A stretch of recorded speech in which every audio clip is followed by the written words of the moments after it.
আমার ওখানে তো বেশি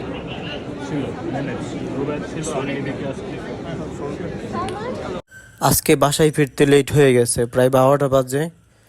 সো বউকে ম্যানেজ করতে হবে, কি করে ম্যানেজ করা যায়।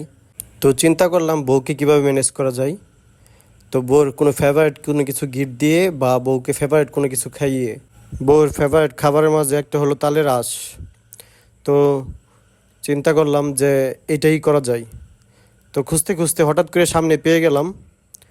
তো নিয়ে নিলাম একদম অনেকগুলো। বউকে আজকে খুব সারপ্রাইজ দিব। তো নিয়ে একদম বউয়ের কাছে হাজির। তোমার ফেভারিট তাল।